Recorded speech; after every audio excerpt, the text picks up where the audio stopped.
Bukit Tinggi di 97,2 FM, kanal informasi dan inspirasi. Bersama ustadz-ustadz yang tidak asing lagi di program Serasi Sore Bicara Seputar Islam. Disiarkan secara langsung setiap hari mulai pukul 17 sampai dengan pukul 17:45 waktu Indonesia Barat.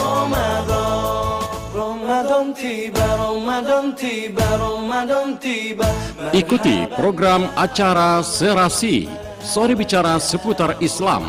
Sore ini bersama Dr. Aidil Alvin MAG, live di Pro 1 RRI Bukit Tinggi 97,2 FM dan kanal YouTube RRI Bukit Tinggi mulai pukul 17 hingga pukul 17:45 waktu Indonesia Barat. Anda bisa berinteraksi melalui line telepon 0811 669 9480. Anda bertanya, Ustadz menjawab. Acara ini bekerjasama dengan Bank Syariah Indonesia KCP Jalan Sudirman, Birugo, Bukit Tinggi.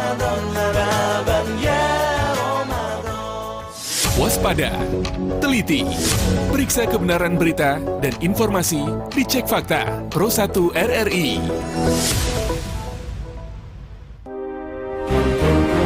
Beredar di media sosial Facebook berupa video yang menampakkan grafik disertai narasi bahwa saat ini Indonesia menjadi negara terkorup di dunia dengan angka korupsi yang meningkat. Faktanya, dari laman kominfo.go.id, penelusuran yang dilakukan menunjukkan bahwa indeks korupsi di Indonesia justru mengalami penurunan. Indexing yang dilakukan Transparency International menunjukkan tren penurunan tingkat korupsi di Indonesia sejak tahun 2019 hingga tahun 2023. Grafik yang turut muncul pada unggahan tersebut merupakan kutipan dari sebuah artikel lain mengenai Komisi Pemberantasan Korupsi atau KPK.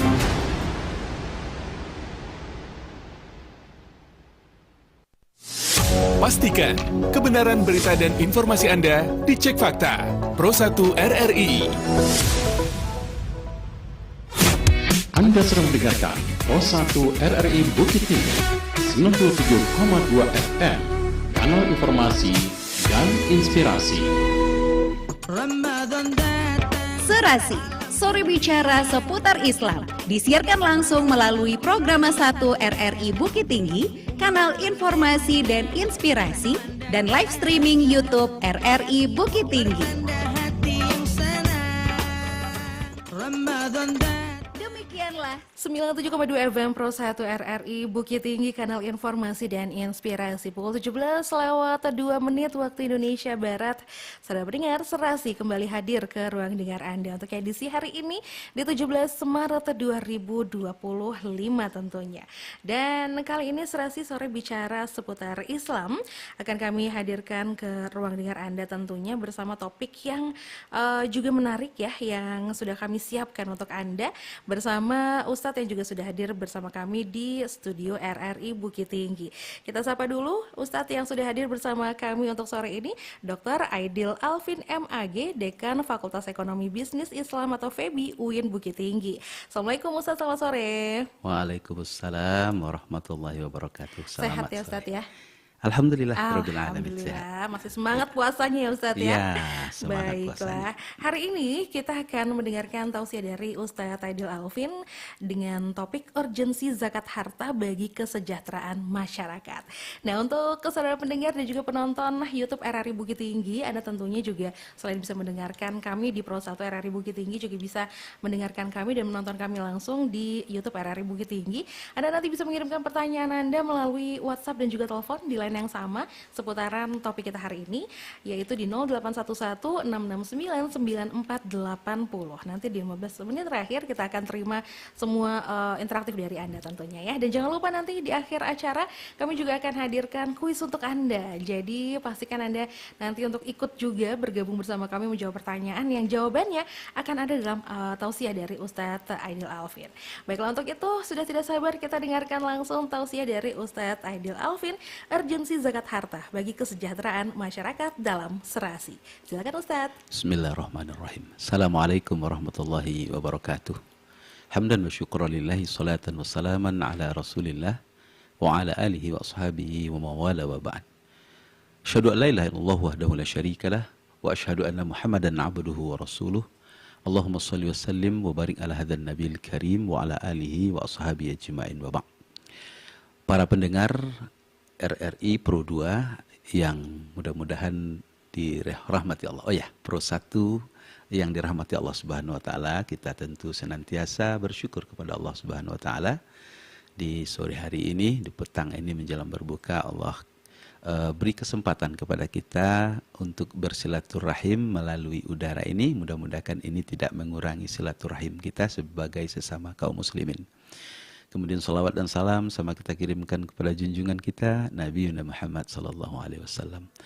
Topik pembicaraan kita pada sore hari ini berkisar tentang zakat mal atau zakat harta dan impaknya terhadap kesejahteraan masyarakat. Para pendengar yang dirahmati Allah, kalau kita berbicara tentang zakat, seperti yang sama-sama kita fahami dan ketahui, zakat ini merupakan salah satu indikator keislaman. Zakat merupakan salah satu daripada 5 rukun Islam. Artinya, berzakat ini merupakan salah satu syarat seseorang sempurna keislamannya ketika tentunya dia sudah memenuhi syarat-syarat untuk berzakat. Zakat kalau kita lihat di dalam agama kita, di dalam Islam, dalam terminologi harfiahnya, memang zakat merupakan bahasa Al-Quran, bahasa hadis, bahasa Arab. Makna daripada zakat ini memang beragam, tetapi erat kaitannya dengan makna yang terpakai di tengah-tengah masyarakat. Misalnya kalau kita fahami makna zakat ini dari harfiah atau dari segi leksikalnya, di dalam bahasa Arab zakat berarti al-barokah. Jadi makna zakat itu adalah al-barokah atau dalam bahasa kita berkah. Artinya apa? Artinya adalah orang-orang yang mengeluarkan zakat daripada hartanya, maka harta yang tinggal itu menjadi harta yang barokah, harta yang diberkahi oleh Allah Subhanahu wa taala. Apa artinya harta yang barokah tersebut? Makna barokah itu berkumpulnya seluruh kebaikan pada sesuatu. Maka ketika harta itu barokah, maka harta itu sempurna kebaikannya. Digunakan untuk apapun, insya Allah akan mendatangkan keuntungan yang maksimal. Zakat atau zakat juga bermakna an-nama. Dalam bahasa kitanya bermakna tumbuh dan berkembang. Artinya apa? Orang yang menzakatkan hartanya, maka harta yang tinggal itu akan tumbuh dan berkembang. Sebagian ulama mengatakan zakah dalam arti an-nama, tumbuh dan berkembang ini maknanya adalah bahwa objek daripada zakat itu adalah harta yang sifatnya tumbuh, berkembang atau berpotensi untuk berkembang. Maka harta-harta yang tidak berpotensi untuk berkembang, maka tidak dikenakan zakat. Contohnya tanah tidak dikenakan zakat. Rumah tidak dikenakan zakat, kecuali kalau itu menjadi objek perdagangan. Itu lain lagi konsepnya. Begitulah pengertian zakat secara leksikal atau secara bahasa, dan banyak lagi pengertian-pengertian yang lainnya. Lalu kalau kita lihat dari segi makna syariah, ya, apa yang dimaksud dengan zakat dari segi syariah? Beberapa pengertian yang kita dapatkan misalnya dalam kitab-kitab fikih, baik fikih klasik atau kontemporer, menyatakan bahwa zakat itu adalah harta tertentu yang dikeluarkan dengan cara tertentu dan dibayarkan kepada orang-orang tertentu. Artinya memang zakat ini merupakan sesuatu kekhususan di dalam agama Islam. Oleh karena itu harta yang dikenai zakat itu harta tertentu, tidak semua harta. Cara mengeluarkannya ada aturannya, tidak suka-suka. Kemudian juga orang yang berhak menerimanya pun demikian juga. Bahwa orang yang menerima zakat adalah orang-orang yang sudah ditentukan oleh Allah Subhanahu wa taala dan tidak bisa seenak daripada orang yang berzakat saja. Para pendengar RRI Pro 1 yang mudah-mudahan kita semua dirahmati Allah Subhanahu wa taala, demikianlah makna zakat ini baik dari segi bahasa ataupun makna zakat dari segi peristilahan syariat yang berkembang dan kita fahami selama ini. Lalu kalau kita fahami bahwa zakat itu hanya dibayarkan terhadap harta-harta tertentu. Artinya apa? Tidak semua harta yang dikenai zakat. Tadi di awal ceramah kita sudah mengatakan karakteristik harta yang dikenai zakat itu adalah harta tersebut berkembang, an-nama, atau berpotensi untuk berkembang. Uang misalnya. Uang adalah harta yang berpotensi untuk berkembang. Walaupun kalau disimpan dia tidak akan berkembang, tetapi dia tetap dikenai zakat. Kenapa? Kenapa tidak dikembangkan? Nah, tanah merupakan harta yang tidak berkembang. Karena tidak pernah kita mendengar ada tanah dibeli 1 hektar, lalu 1 tahun sudah itu dia berkembang menjadi 1,5 hektar. Tidak. Lalu tanah itu wajib zakat? Tidak. Kecuali kalau tanah itu kemudian dijadikan objek perdagangan, maka zakatnya bukan lagi zakat tanah, tetapi zakat perdagangan. Jadi ada harta-harta tertentu saja. Apa harta yang wajib dizakatkan itu? Kalau kita berbicara tentang macam zakat, para pendengar, secara umum zakat ini di dalam agama kita dibagi menjadi 2 bentuk. Ya, yang pertama adalah zakat mal. Ya, ini pembicaraan kita ini. Dan yang kedua adalah zakat fitrah. Ya. Kalau zakat fitrah, ya, zakat bentuk yang kedua ini lazim kita kenal itu di dalam bulan Ramadan ini, terutama mendekati hari raya. Itu memang dianjurkan kita untuk mengingat, untuk membayarnya. Bahwa di dalam syariat Islam, Rasulullah SAW mengingatkan untuk membayar zakat. Kepada siapa? Kepada seluruh umat Islam, baik laki-laki atau perempuan, baik yang masih kecil ataupun sudah dewasa, pokoknya yang hidup sebelum terbenam matahari di hari terakhir bulan Ramadan. Wajib membayar zakat.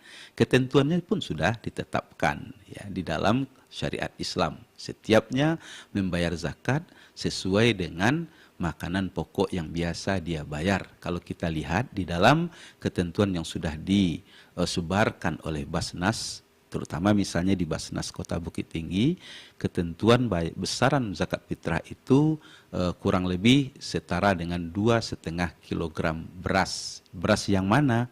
Beras yang biasa kita konsumsi. Artinya yang biasa mengkonsumsi beras kurek kusui misalnya, dengan ukuran itulah. Ya, biasa makan beras bulog dengan ukuran beras bulog itulah. Kemudian kalau mau dikonversi bagaimana? Boleh enggak harta beras itu dikonversi menjadi rupiah? Artinya dalam bentuk uang saja kita berzakat. Sebagian ulama mengatakan dibolehkan kita berzakat dalam bentuk uang. Ya, harganya bagaimana? Nilai saja 2,5 kilogram beras yang biasa kita makan itu berapa di pasaran. Nah, ketentuannya sudah ada di dalam maklumat dan edaran yang dikeluarkan oleh Basnas Kota Bukit Tinggi bersama dengan MUI dan Kementerian Agama. Nah, bentuk yang kedua daripada zakat ini adalah zakat mal, dan ini yang menjadi topik kita. Bahwa zakat mal ini merupakan zakat yang diwajibkan tidak kepada semua orang, tetapi kepada muzaki, orang-orang yang hartanya sudah cukup senisab, dan di tangan mereka harta tersebut sudah beredar selama 1 tahun, kemudian harta tersebut termasuk harta yang memang diwajibkan zakat. Nah, ini adalah zakat mal.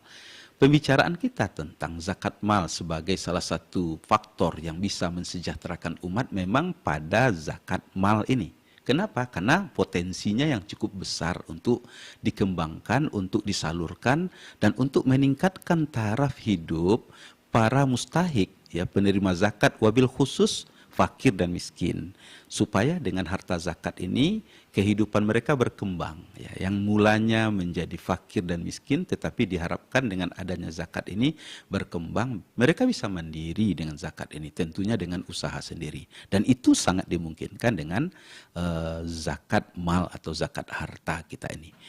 Para pendengar yang dirahmati Allah, berbicara kita tentang kewajiban zakat mal, apa saja harta yang diwajibkan tentang zakat mal ini? Setidak-tidaknya ada 5 ya yang diwajibkan terkait dengan zakat mal ini, dan itu diungkapkan oleh Rasulullah dalam hadis yang sahih.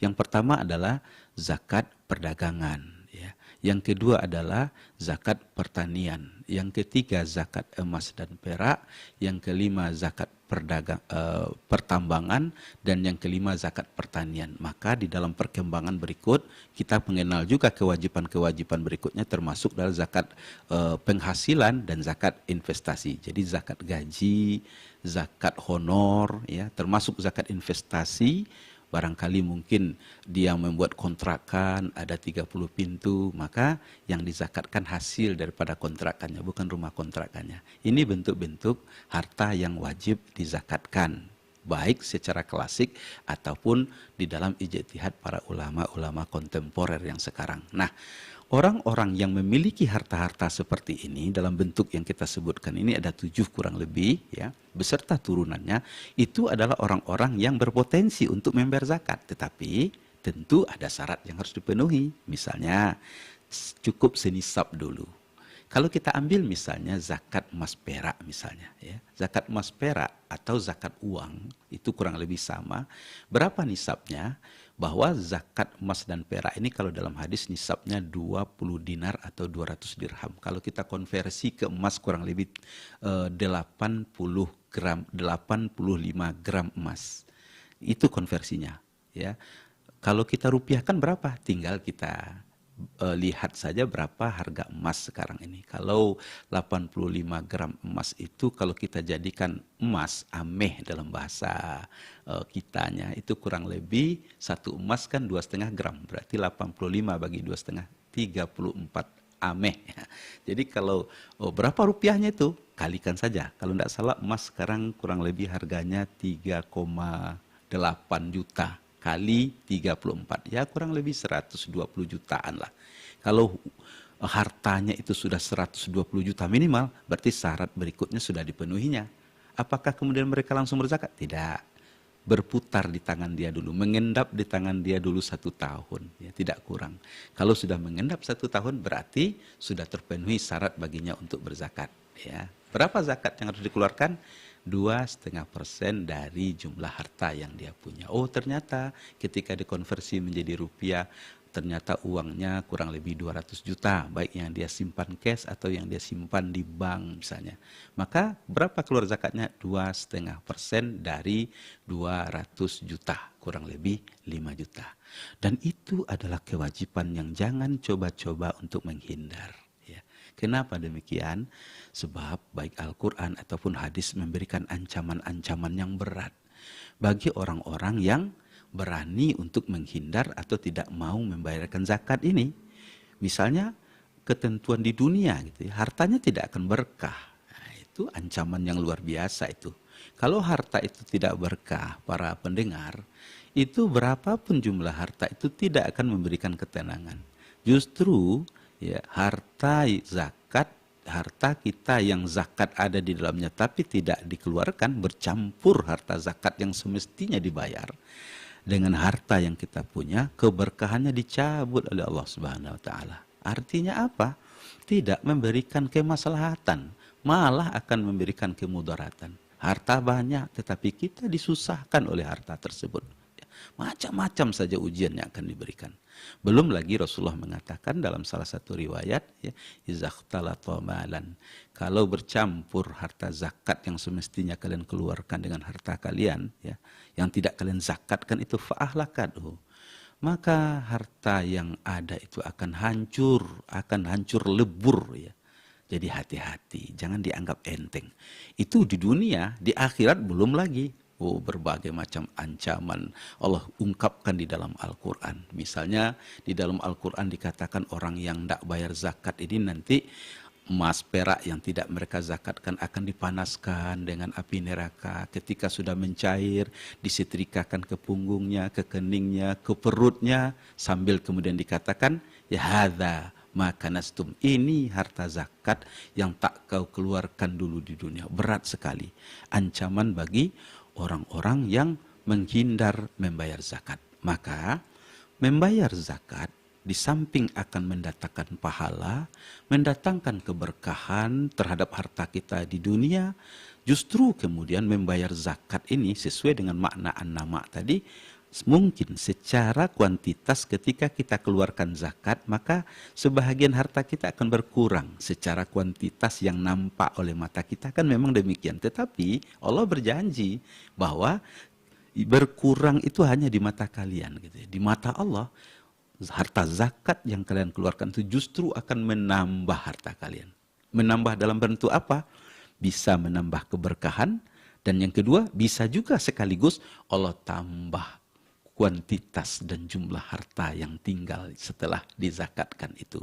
Kalau dia di perdagangan misalnya, ketika dibayarkan zakat perdagangannya mungkin dengan izin Allah di samping keberkahan Allah berikan, maka perdagangannya menjadi maju dan melejit misalnya.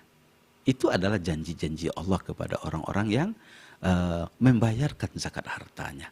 Nah, oleh karena itulah kemudian membayar zakat ini merupakan salah satu hal yang perlu kita prioritaskan. Apalagi di bulan Ramadan ini, ketika hati kita sedang suci, pikiran kita sedang tenang, kita dekat dengan Allah. Kenapa tidak ya? Jangan-jangan harta yang kita punya, kita coba kalkulasikan, sudah mencapai nisab, sudah lama. Tetapi kita mungkin lupa atau abai dalam mengeluarkan zakat. Ini adalah waktu yang tepat di dalam mengeluarkan zakat. Para pendengar yang dirahmati Allah Subhanahu wa taala. Lalu zakat yang kita punya ini kepada siapa kita bayarkan ya?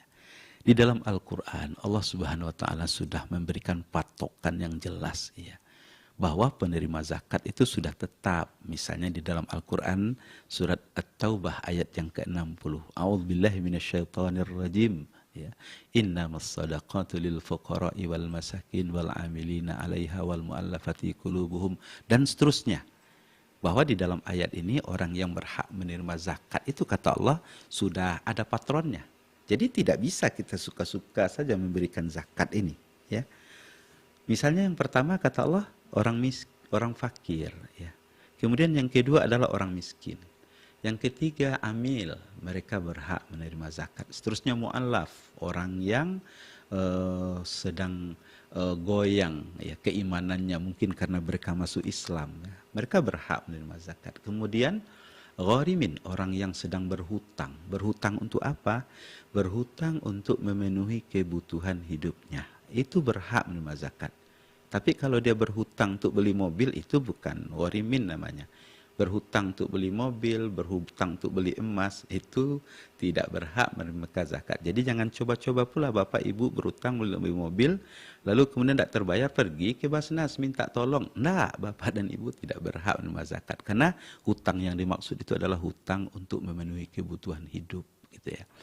Kemudian ada juga hamba sahaya yang ingin memerdekakan diri, mungkin konteks hamba sahaya seperti yang ada pada Rasulullah itu tidak ada lagi sekarang. Tetapi para ulama mengatakan bahwa dalam konteks modern masih ada hamba sahaya itu yang mereka ingin keluar dari suasana kehidupan mereka. Misalnya dalam makna kontemporer hamba sahaya itu dimaknai dengan misalnya TKI atau TKW yang bekerja di luar negeri, ya, yang mereka tidak nyaman dengan tempat mereka bekerja karena ada bully, ada penyiksaan, tetapi mereka tidak bisa pulang gitu, karena paspor mereka ditahan oleh majikan. Maka sebagian ulama mengatakan mereka termasuk dalam makna hamba sahaya dalam konteks kemodernan. Kemudian berikutnya berhak menerima zakat itu yang ke-7 adalah Ibnus Sabil, orang yang putus bekal di tengah jalan gitu ya. Sebenarnya mungkin dia punya uang, ketika dia pergi bepergian untuk hal-hal yang tidak maksiat, mereka kehilangan uang, kecurian, kemudian kecopetan dan seterusnya, dan mereka tidak punya akses untuk harta mereka. Mungkin di rumahnya ada tapi tidak punya akses. Mereka dapat beroleh zakat seukuran ongkos dan biaya hidup mereka kembali ke tempatnya. Dan yang terakhir adalah fisabilillah, orang yang berjuang di jalan Allah. Maka yang 8 ini saja yang berhak menerima zakat. Lalu bolehkah kita berzakat ke anak yatim? Di situ tidak ada disebutkan anak yatim berhak menerima zakat. Jadi anak yatim tidak berhak menerima zakat. Tidak. Tapi dia miskin. Nah, kalau anak yatim itu miskin bukan karena yatimnya, tetapi karena miskinnya itu, ya. Oh, saya mau berzakat ke masjid, Ustaz. Bolehkah? Tak boleh berzakat ke masjid, karena masjid bukan mustahik, bukan penerima zakat. Di dalam ayat tidak disebutkan, ya. Walaupun ada sebagian ulama mengatakan, misalnya Syekh Yusuf Al-Qaradawi misalnya dalam kitab yang sangat populer Fiqhuz Zakah, ya, itu sudah ada terjemahannya dalam bahasa Indonesia, ya, beratus-ratus halaman. Di situ beliau mengatakan kecuali dalam keadaan tertentu di tempat itu memang tidak ada masjid dan tidak ada pula dana yang bisa diharapkan untuk bangun masjid, nah baru boleh gitu ya. Tapi pada prinsipnya masjid tidak berhak menerima zakat. Nah, inilah penerima-penerima zakat tersebut di dalam ajaran agama kita yang tidak boleh keluar daripada 8 ketentuan dan 8 penerima zakat ini. Lalu kemudian terkait dengan kalau begitu, bagaimana cara kita membayar zakat itu? Apakah boleh kita membayar zakat langsung atau harus ke lembaga zakat gitu ya? Para pendengar yang dirahmati Allah, kalau kita berbicara tentang penerima zakat, zakat itu pada prinsipnya para ulama memang membolehkan membayarkan zakat itu langsung. Dan pada waktu itu juga boleh membayarkan zakat kepada lembaga-lembaga resmi yang memang sudah legal, ada izinnya dari pemerintahnya. Karena memang di dalam Al-Quran kalau kita lihat ada kata-kata amil di dalam dalam orang-orang yang berhak menerima zakat. Amil ini siapa? Mereka adalah pengelola zakat. Nah, kalau begitu bagaimana? Maka pengelola zakat ini berhak kepada mereka dibayarkan zakat. Kalau ditanya, mana yang lebih afdol? Kita berzakat kepada langsung atau kita berzakat kepada amil saja, ya? Maka kalau kita lihat dari segi afdoliyahnya, boleh dikatakan menurut pendapat saya bahwa berzakat kepada amil yang memang kompeten, akuntabel di dalam pengelolaannya dan tentu saja resmi, ya, legal lembaganya, itu lebih afdol daripada membayarkan zakat secara langsung.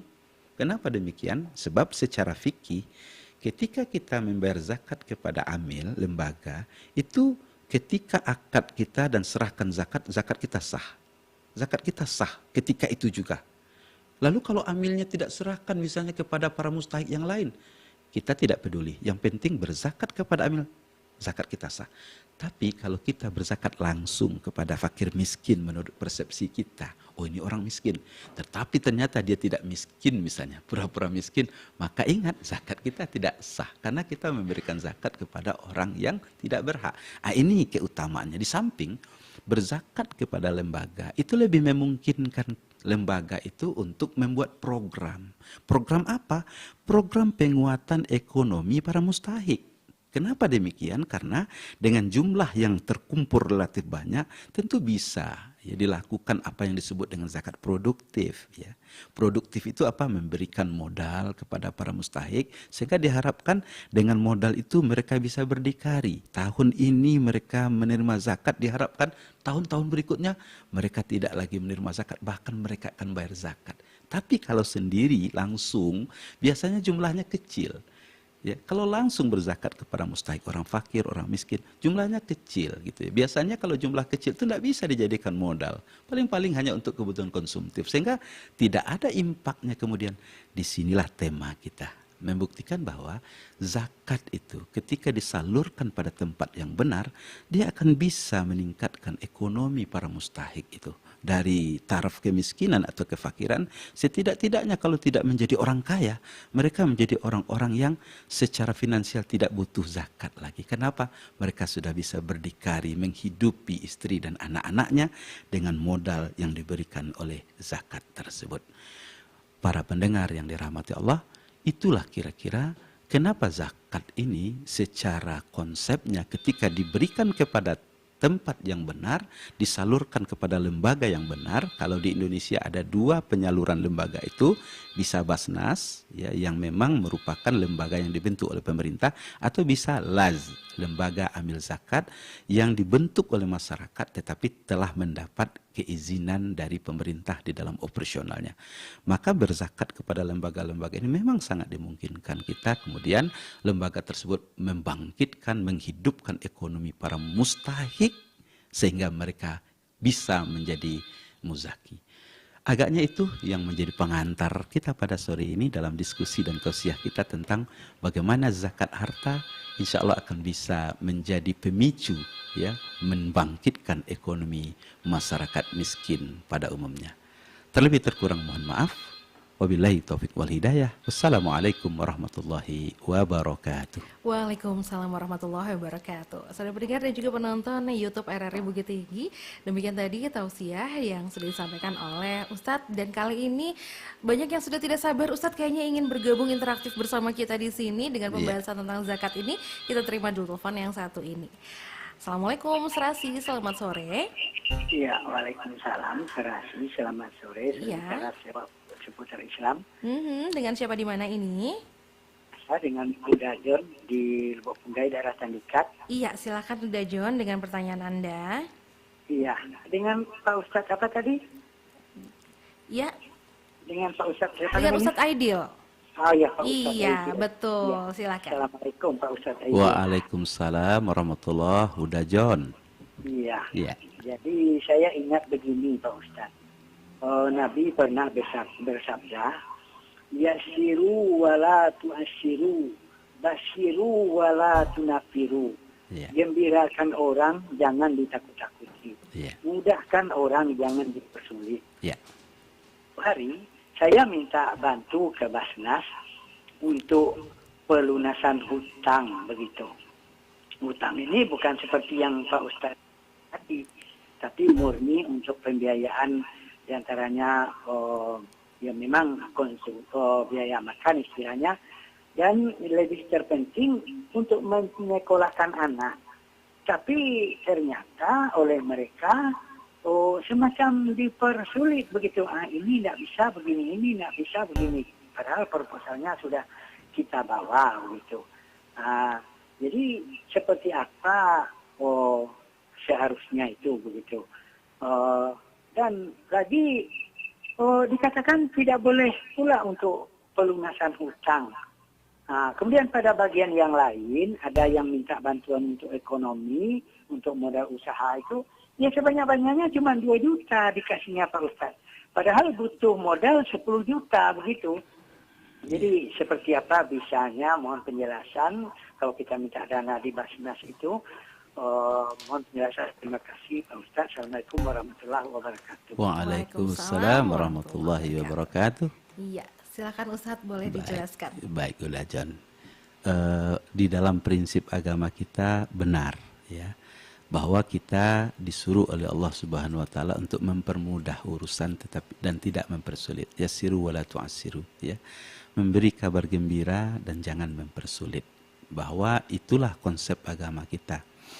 Lalu seperti yang terjadi pada Uda John misalnya ya, bahwa Uda John merasa bahwa lembaga zakat yang tempat beliau mengadu ini seolah-olah mempersulit gitu ya, seolah-olah mempersulit. Inilah, itulah, tidak beginilah, tidak begitulah. Dalam pandangan saya ya Uda John ya, terkait dengan lembaga amil zakat ini. Lembaga amil zakat ini merupakan lembaga yang memang diamanahkan untuk mengelola dana zakat. Pertanggungjawabannya ada 2. Yang pertama pertanggungjawaban di dunia. Ini bahasanya kalau kata orang sekarang ini transparansi dan akuntabilitas. Dia harus bertanggung jawab kepada masyarakat secara utuh apakah zakat ini memang disalurkan pada tempat yang benar kan itu. Kemudian tentu pertanggungjawabannya kepada Allah Subhanahu wa taala. Oleh karena itu sepanjang yang saya paham, sependek yang saya paham, memang lembaga amil zakat ini di dalam menyalurkan zakatnya ada prinsip ikhtiyat atau kehati-hatian. Jangan sampai dana umat ini kemudian yang sudah diamanahkan kepada mereka tersalurkan kepada orang yang ternyata tidak berhak menerimanya. Oleh karena itu, dalam pandangan kita tentu untuk menjaga ya supaya agar harta umat ini tetap tersalur pada tempat yang benar, ya tidak tersia-siakan karena pertanggungjawabannya berat dunia dan akhirat. Tentu mereka harus memiliki prosedur, standar operasional tentu wajib mereka jalankan.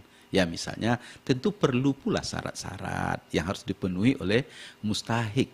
Ya, ketika mustahik orang yang merasa dirinya berhak itu ingin mendapatkan zakat tersebut, sebab memberikan zakat kepada orang yang tidak berhak itu merupakan satu ya pertanggungjawaban yang besar nanti yang harus mereka pertanggungjawabkan, tidak hanya di dunia yang akan mengurangi kepercayaan masyarakat, termasuk di akhirat kelak. Oleh karena itu, ya, terkait dengan persyaratan-persyaratan itu adalah persyaratan yang senyatanya kalau kita pahami, kita tidak berburuk sangka, ya, bahwa itu memang untuk memastikan zakat itu diberikan kepada orang yang tepat, ya, kepada orang yang tepat. Itu yang pertama. Kemudian yang kedua, ya, bahwa lembaga zakat, ya, menurut Udajon tadi tidak memberikan zakat sesuai dengan kebutuhan mustahik. Ya, tadi mereka mau berusaha, modal mereka 10 juta, tetapi dikasih cuma 2 juta. Ada hal yang perlu kita pahami, Udajon, terkait dengan lembaga zakat ini, bahwa di Indonesia faktanya adalah, ya, orang yang berhak menerima zakat itu atau taraf kemiskinan itu sangat banyak. Tetapi ini ternyata tidak diiringi dengan pengumpulan zakat, gitu ya. Masih sedikit zakat itu dikumpulkan. Sementara orang yang minta banyak. Tentu prinsip keadilan perlu ditegakkan oleh Basnas. Bagaimana kemudian harta zakat yang tidak banyak, tidak maksimal terkumpul ini bisa menjangkau seluruh orang-orang yang membutuhkan. Maka tidak ada pilihan bagi Basnas kecuali memberikannya secara merata. Kecuali kalau kutipan zakat itu betul-betul sesuai dengan estimasi, ya, daripada pemerintah, ya, bisa menjadi 30 triliun misalnya. Tetapi kan kesadaran para muzaki ini yang jadi sebabnya. Itulah sebabnya saya katakan mengajak kita itu kalau berzakat itu bagusnya kepada lembaga zakat, supaya apa? Ketika dana zakat itu terkumpul secara maksimal dan optimal, maka ketika dibagi bisa memenuhi kebutuhan mustahik sesuai dengan taraf yang mereka butuhkan. Lah sekarang kenapa tidak? Karena zakat itu belum mencapai taraf yang diinginkan, sehingga diberikanlah, ya, disalurkanlah zakat itu kepada para mustahik itu dengan cara merata. Nah, dengan yang disebutkan 2 juta itu, kalau bersungguh-sungguh dengan 2 juta itu, Dajon, saya rasa, ya, itu bisa meningkatkan taraf kehidupan itu untuk berjuang hidup dari hari ke hari, ya, sehingga tidak lagi membutuhkan harta zakat. Baik. Rasanya itu, ya. Baik. Dajan? Untuk udah Joni Tandike tadi, ya. Kita beralih kali ini ke telepon selanjutnya, Ustadz. Kita terima dulu yang satu ini. Assalamualaikum, selamat sore. Halo, selamat sore. Assalamualaikum warahmatullahi wabarakatuh. Ini dan Ustaz. Iya, Waalaikumsalam Ini dengan warahmatullahi wabarakatuh. Uncu Divo, betul? Iya, Uncu Divo di Iya. Nampu Kota Solo. Ini dan Baik. Ustaz. Dengan Ustaz siapa tadi ini? Dengan Ustadz Aidil Alvin. Uncu. Assalamualaikum warahmatullahi wabarakatuh. Ustaz Aidil. Halo, Ustaz Aidil dari Uncu Divo di Nampu Kota Solo. Ustaz Aidil. Waalaikumsalam warahmatullahi wabarakatuh. Ya, gimana Uncu? Apa temanya nih? Nah, tema kita hari ini adalah urgensi zakat harta untuk kesejahteraan masyarakat. Nah, seperti apa pertanyaan dari Uncu Divo nih untuk Ustadz Aidil? Silakan Uncu. Membersihkan zakat harta nih. Iya, untuk kita menunaikan zakat harta kita nih Uncu dan keterikatannya dengan kesejahteraan masyarakat. Nah, silakan Uncu. Oh, menunaikan zakat harta untuk membersihkan Harta kita, betul. Sejahterakan masyarakat. Betul sekali. Gimana gitu? Kita menunaikan apa itu berapa kemana yang terbaik kita apakan itu untuk sejahtera, misalnya kita berzakat, kita punya padi, misalnya punya sawah, tuh berapa zakatnya dan kemana yang harus kita apakan yang terbaik, gitu. Untuk boleh ke masyarakat kemana lah pokoknya yang terbaik. Dan sama siapa yang terbaik, berapa besarnya menurut uangnya, berapa persennya dan menurut uangnya. Baik. Itu udah pertanyaan saya, udah jelas ini. Ya, jelas sekali Uncu, terima kasih untuk pertanyaannya ya. Ya, terima kasih Iya. banyak. Maaf. Assalamualaikum warahmatullahi wabarakatuh. Uni dan Ustaz Aidil. Iya, waalaikumsalam warahmatullahi wabarakatuh. Pertanyaan Uncu Divo ini sepertinya kesimpulan ya Ustadz ya. Beliau ingin kesimpulannya aja langsung dan juga contoh perhitungannya nih. Nah, silakan Ustadz. Baik, terima kasih Uncu. Ini terkait dengan cara mengeluarkan zakat. Tadi Uncu menyebut zakat padi, gitu Betul. ya. Kalau zakat padi atau zakat beras ini merupakan salah satu objek yang memang diwajibkan zakat.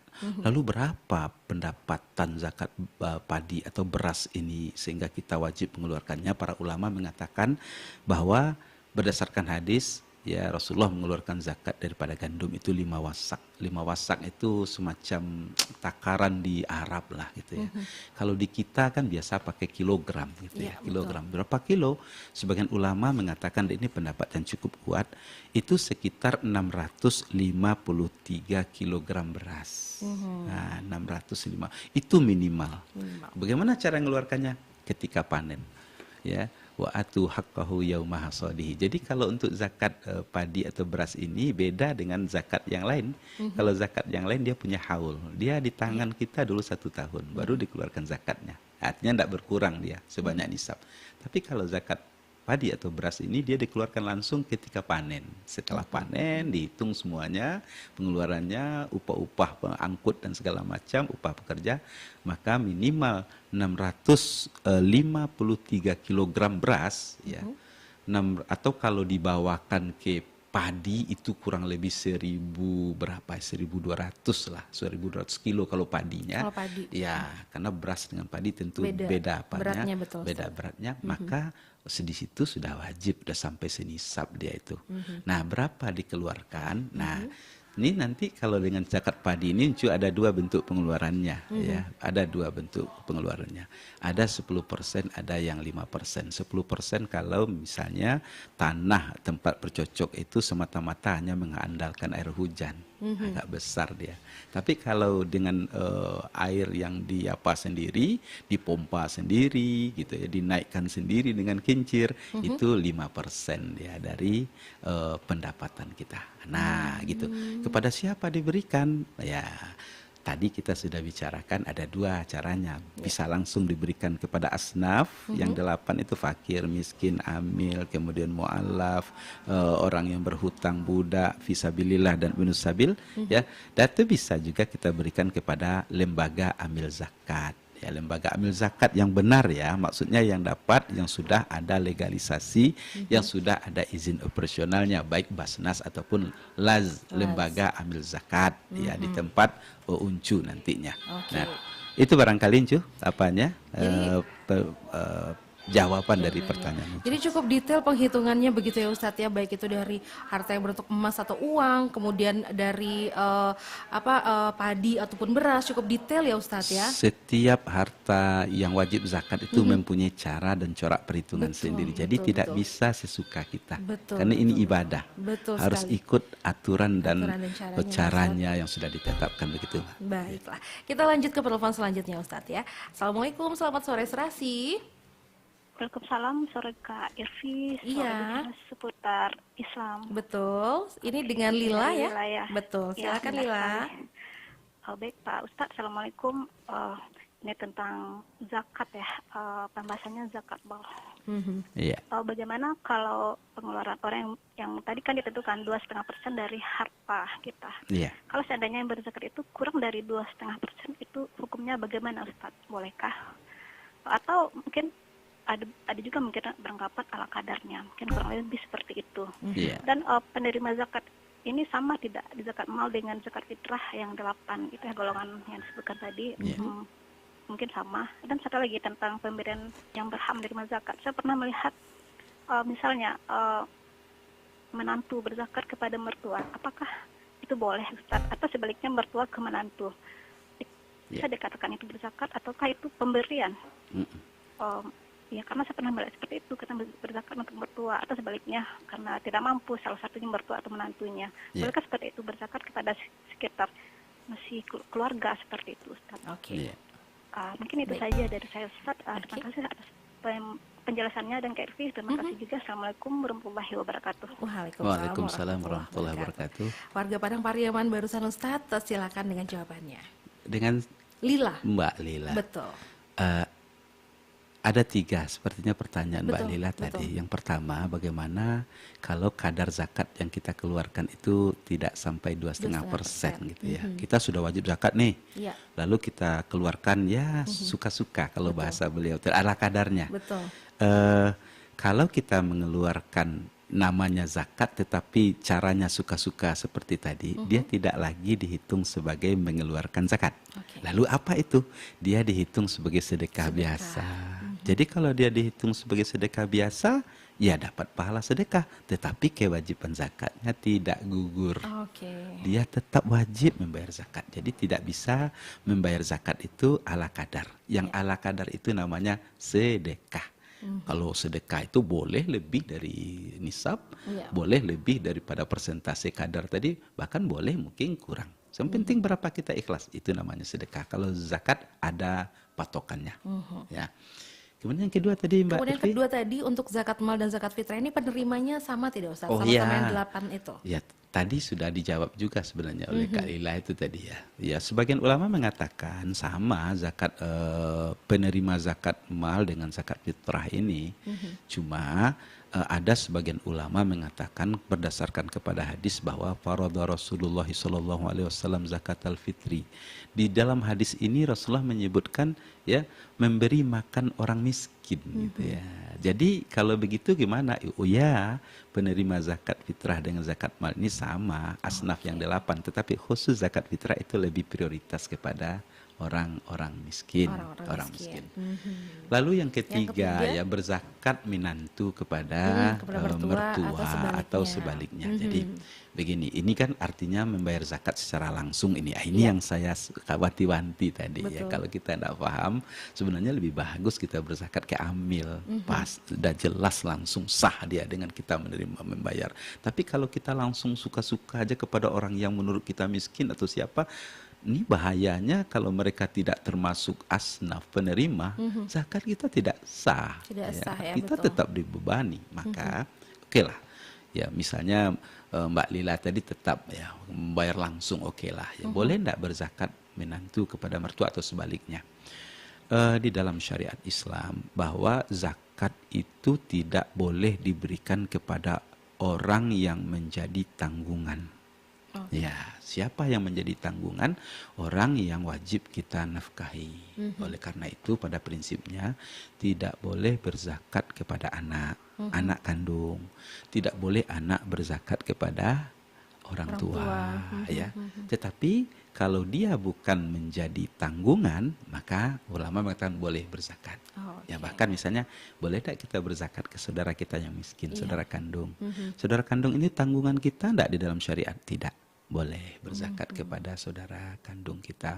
Malah dianjurkan tuh yang dekat dulu, fal akrab lil akrab, yang dekat dulu baru yang semakin jauh. Jadi boleh minantu ini berzakat kepada mertua ya. Bolehkah minantu berzakat kepada mertuanya? Karena mertua ini secara syariat sudah menjadi orang tua kita, ya, menjadi orang tua kita, orang tua istri kita. Jadi kalau begitu ya saran saya, mertua itu jangan diberi zakat. Mertua itu dihidupi dengan pendapatan dan nafkah kita gitu ya. Jangan mertua dengan zakat ya, jangan ya. Atau kalau mertua pun begitu, kalau menantunya miskin gitu ya, jangan dengan zakat dibantu. Kan uangnya banyak, bantu aja dengan uang yang ada ya, artinya. Begitu harusnya gitu. Kasihkan zakat kepada yang lain. Karena bagaimanapun juga dalam konteksnya mertua itu kan sudah menjadi orang tua kita juga, sudah menjadi orang tua kita. Ketika kita mertua memberi zakat kepada menantunya, nanti menantunya beri zakat kepada anaknya.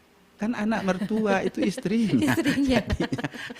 Zakatnya nanti ke anak juga perginya. Muter-muternya di situ Muter-muter aja Ustaz di ya. situ. Jadi seharusnya ya untuk zakat menantu ke mertua, mertua ke menantu itu jangan zakat mereka dikasih. Kasihlah harta kita bulanan kah, ya mingguan kah. Kalau memang kita orang yang kaya, karena yang berzakat itu kan orang kaya. Masa mertua dikasih zakat. Betul. Baiklah, dan tetap paling aman dan paling istilahnya kita nggak usah khawatir gitu Ustaz ya kalau kita berzakat pada lembaga yang sudah ditunjuk oleh negara ya Ustaz ya. Yang sudah legalnya, sudah legalitasnya sudah jelas ya. Baiklah. Terima kasih banyak Ustaz. Mungkin cuma 3 pertanyaan yang bisa kita terima untuk sore ini karena kita dibatasi waktu juga. Apalagi setelah ini kita akan adakan kuis juga nih Ustaz. Nah, ada sudah kuis. ada pertanyaan yang kita siapkan nanti untuk para peserta kuis kita ya. Jadi jangan kemana-mana, tunggu sesaat lagi bersama kami masih di Serasi.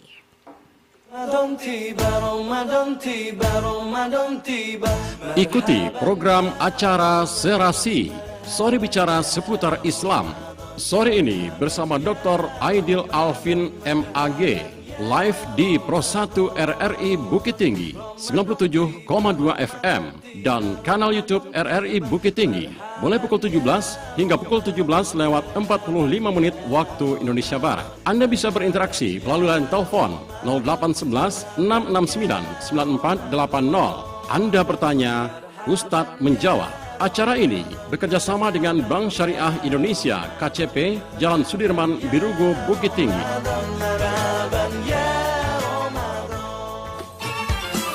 Kuis ini dipersembahkan oleh Bank BRI Bukit Tinggi. Telepon dan jawab pertanyaan kami di 0811 669 9480. Dan tentunya ini yang dinanti-nantikan oleh para pendengar dan juga penonton setia Serasi setiap sore ya. Kuis di akhir acara ini dipersembahkan oleh Bank Rakyat Indonesia. Untuk itu kami akan terima telepon, baru pertanyaannya kita kasih. Nanti sama-sama kita dengar ya Ustadz ya, benar atau tidak jawaban dari penelpon kita ya. Yeah. Halo, Assalamualaikum Serasi. Sore bicara seputar Islam. Iya, dengan siapa di mana ini? Pak Sabirin di Lintau. Pak Sabirin di Lintau. Ya. Iya, baiklah Pak Sabirin sudah siap ya dengan jawabannya ya? Insyaallah. Iya, baik. Pertanyaannya cukup mudah sebenarnya Pak Sabirin, semoga bisa dijawab ya. Nah, pertanyaannya adalah urutan penerima zakat yang ketiga di dalam surat At-Taubah ayat 60 adalah siapa? Ada pilihannya nih Pak Sabirin. Ya. A. Mu'alaf atau B. Amil. Silakan. Amil. Bagaimana Ustadz? Benar sekali. Benar sekali Pak Sabirin yang ada di Lintau. Selamat Pak Sabirin. Iya Pak Sabirin, untuk pengambilan hadiahnya nanti bisa didengarkan pengumuman dari RRI ataupun nanti bisa dilihat di media sosialnya RRI ya Pak Sabirin. Ya. Iya, baiklah. Terima kasih Pak Sabirin. Selamat sekali lagi. Terima kasih Pak Ustadz sama-sama iya, Pak Sabirin. Sama-sama Pak Sabirin. Selamat sore. Assalamualaikum. Waalaikumsalam warahmatullahi wabarakatuh. Baiklah Ustadz, demikianlah akhir dari kebersamaan kita untuk hari ini dan juga pendengar dan penonton RRI Bukit Tinggi. Terima kasih Anda sudah bersama kami dalam Serasi Sore Bicara Seputar Islam. Jangan lupa untuk dengarkan terus ya setiap bulan Ramadan pukul 17 hingga 17.45 menit waktu Indonesia Barat, dan setelah itu ada kuis Serasi yang hadir untuk Anda tentunya.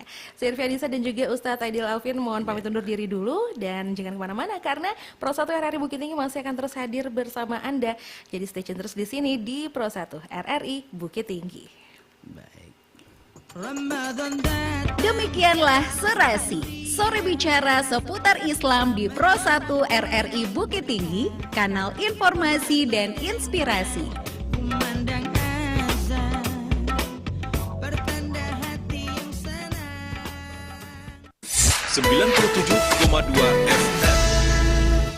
97,2 FM.